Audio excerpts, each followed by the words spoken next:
Today we're going to talk about some things that you shouldn't get from the pet store for your bearded dragon. There's so many things that you see, some are clear, some are not. This is a video to watch to see what you really shouldn't get for them, and some things that may be good alternatives, and some reasons why. Thanks for stopping by.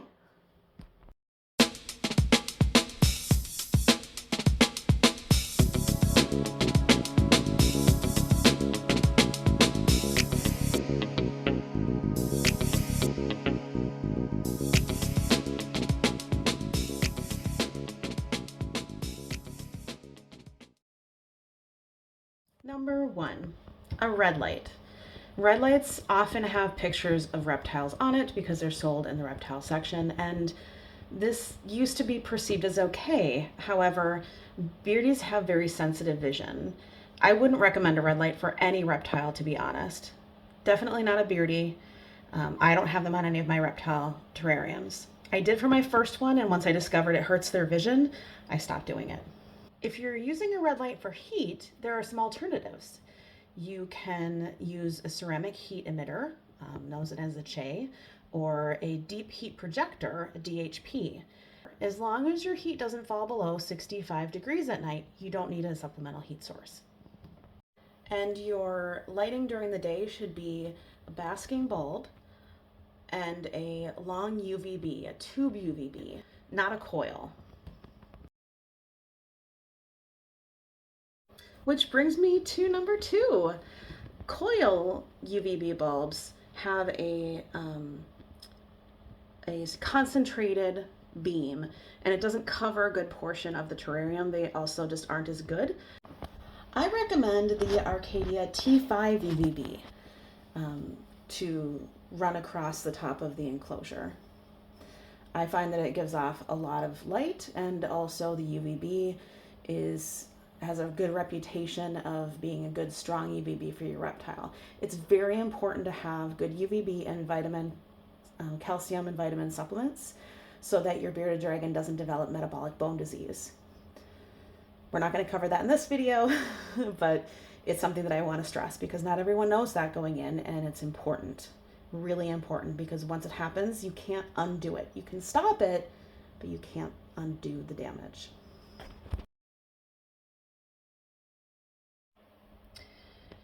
Number 3, sand and loose substrate.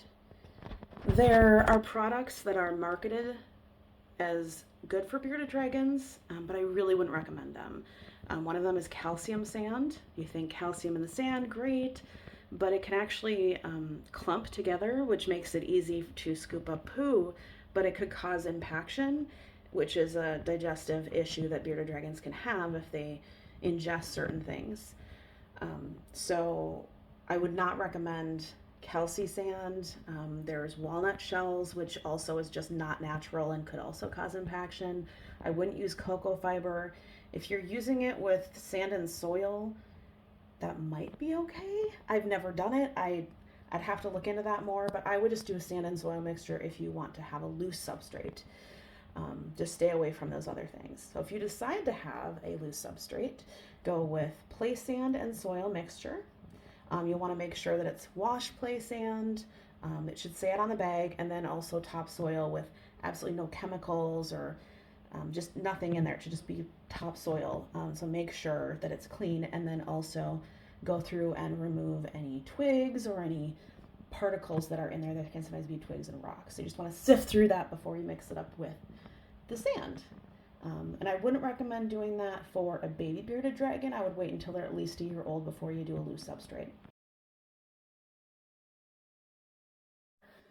Number 4, stay away from reptile carpet. Reptile carpet can be a harbinger for bacteria. They can catch their nail on it. Insects can climb underneath it and then come out later and pester your bearded dragon at night. They could even bite your bearded dragon. So some other good alternatives would be tile.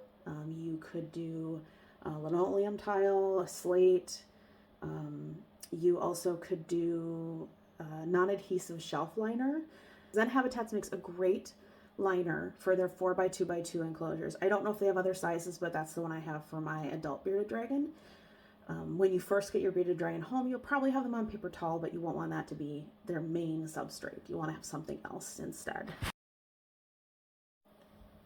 Number 5, a dial temperature or humidity gauge. These aren't super accurate. I recommend having a digital thermometer. You can have ones with probes to measure the specific areas of the enclosure. I also have a temperature gun, and I use that to check specific surfaces.